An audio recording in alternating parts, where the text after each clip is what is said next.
Hello friend, welcome to my YouTube channel. तो आज हम लोग सीखेंगे पूर्णांक इंटीजर। पूर्णांक को सीखने से पहले हम लोग प्राकृत संख्या और पूर्ण संख्या को अच्छी तरह से समझ लेते हैं। तो ये आइए पूर्ण प्राकृत संख्या से शुरू करते हैं। यहाँ पर प्राकृत संख्या को परिभाषित करेंगे। तो चलिए देख लेते हैं। गिनती की सभी संख्या को प्राकृत संख्या कहते हैं। जैसे हम लोग देखेंगे यहाँ पर 1 2 3 4 5 ऐसे करके हम लोग अनंत तक लिख सकते हैं। जैसे जो कुछ भी हम लोग गिनती में प्रयोग करते हैं ना, उसे ही हम लोग प्राकृत संख्या कहते हैं।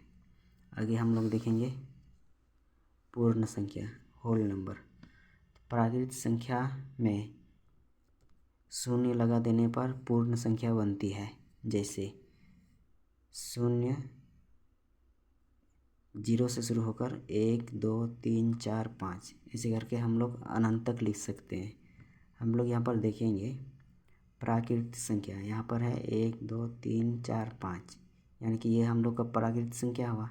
तो इसके आगे हम लोग 0 लगा देंगे ना, तो हम लोग का पूर्ण संख्या बन के तैयार हो गया।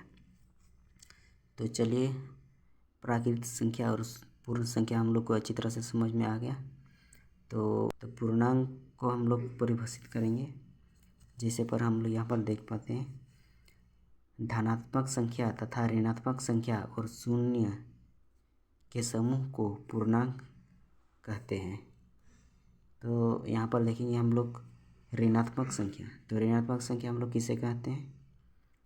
यहाँ पर देखेंगे हम लोग कि 1 2 3 4, इसमें प्राकृतिक संख्या में अगर हम लोग को यहाँ पर हम लोग को माइनस दिखाई देता है, तो इसका मतलब हम लोग समझेंगे ये ऋणात्मक संख्या है। जिस नंबर के आगे ऋण का चिन्ह, घटाव का चिन्ह रहेगा ना, तो वो नेगेटिव संख्या कहलाती है।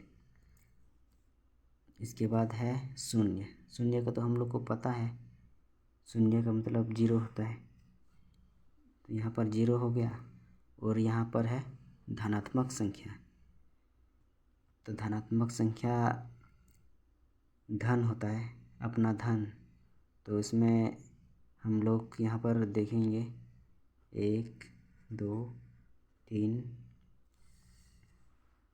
4, ये हम लोग का धनात्मक संख्या हो गया। हम लोग यहाँ पर देखेंगे धन। धन को हम लोग जोड़ कहते हैं। मतलब धन को इस तरह से दर्शाते हैं। और ऋण, ऋणात्मक संख्या, ऋणात्मक मतलब ऋण को हम लोग घटा से दर्शाते हैं। हम लोग का जोड़ का मतलब धन हो गया, घटा का मतलब ऋण हो गया।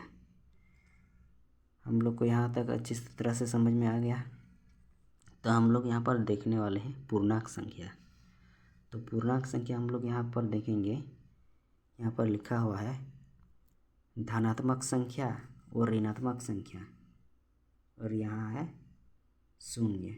इसको अगर हम लोग एक साथ लिखेंगे ना, तो हम लोग का पूर्णांक बन के तैयार होगा। तो हम लोग यहाँ पर सबसे पहले लिखेंगे, शुरू में हम लोग लिखेंगे 0। ये 0 के दाहिने साइड जो भी संख्या लिखेंगे ना, उसको हम लोग धनात्मक संख्या कहते हैं। से यहाँ पर 2 हो गया, 3 हो गया, 4 हो गया, और भी हम लोग ऐसे अनंत तक लिख सकते हैं। और 0 के बाईं तरफ, 0 के बाईं तरफ जितनी भी संख्या होगी वो सब ऋणात्मक संख्या होगी। तो यहाँ पर हम लोग लिखेंगे माइनस में -1 -2 -3, ऐसे करके हम लोग का अनंत तक जाएगा। तो हम लोग को यहाँ तक समझ में आ गया होगा कि ऋणात्मक संख्या किसे कहते हैं और धनात्मक संख्या किसे कहते हैं। ऋणात्मक संख्या मतलब जिस संख्या के आगे ऋण घटाव का चिन्ह रहेगा ना, उसे हम लोग ऋणात्मक संख्या कहेंगे। और धन मतलब धनात्मक संख्या, वो तो हम लोग धन से नहीं दर्शाते हैं, मतलब कि जहाँ कुछ नहीं है तो वहाँ हम लोग समझेंगे इसके आगे जोड़ है, धन है। तो यहाँ फिर आप लोगों को मैं पूर्णांक को संख्या रेखा में दर्शाएंगे। चलिए तो अब हम लोग संख्या रेखा में देखते हैं।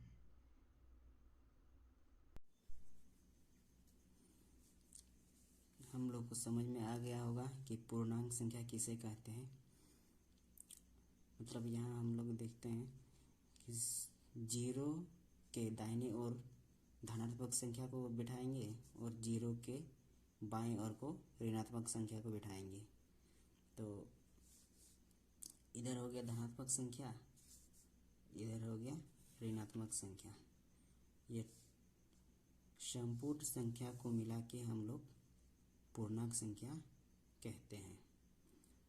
तो चलिए हम लोग आगे की ओर देखते हैं। आगे हम लोग देखेंगे पूर्णांक संख्या को संख्या रेखा में कैसे बिठाएंगे। तो यहाँ पर हम लोग देखेंगे पूर्णांक को संख्या रेखा में कैसे बिठाना है। तो यहाँ हम लोग देखते हैं कि यहाँ एक रेखा खींचा गया है और यहाँ बीच में एक बिंदु लिया गया है और बीच की बिंदु से दाहिने ओर कुछ बिंदु को लिया गया है। वहाँ हम लोग देखते हैं धनात्मक संख्या को दर्शाया गया है, जैसे कि 1 2 3 4, और 0 के बाईं ओर ऋणात्मक संख्या को दर्शाया गया है। ऋणात्मक संख्या मतलब जिसके आगे घटाव का चिन्ह है उसे ऋणात्मक संख्या कहते हैं। तो यहाँ पर हम लोग देख लिए कि संख्या रेखा में संख्या रेखा में पूर्णांकों को किस तरह दर्शाते हैं। तो अब रही कैसे समझ में आएगा कि कौन सा संख्या बड़ा है और कौन सा संख्या छोटा है। तो यहाँ हम लोग देख पाते हैं, यहाँ मेन बिंदु जो है ना, बीच की बिंदु, तो इस बीच की बिंदु से जितनी भी संख्या दाहिनी तरफ में रहेगी ना, वो सब धनात्मक संख्या है। और जितनी 0 से जितनी भी दूरी की बिंदु में स्थित रहेगी ना, वो संख्या उतनी ही बढ़ती जाएगी। और शून्य के बाईं ओर जितनी भी संख्या है जो शून्य के जितनी भी दूरी में रहेगी वह संख्या उतनी ही छोटी होगी। तो हम लोग को समझ में आ गया होगा कि कौन सी संख्या बड़ी है और कौन सी संख्या छोटी है। तो यहाँ पर हम लोग उदाहरण में देखेंगे, अगर हम लोग को यहाँ पर दिया जाए कि -4 और -2 में से कौन संख्या बड़ी है, तो हम लोग को यहाँ पर देखना होगा कि यहाँ पर 0 है, तो 0 से 2 कितनी दूरी में है, तो 2 बिंदु 1 2, ये 2 बिंदु में है।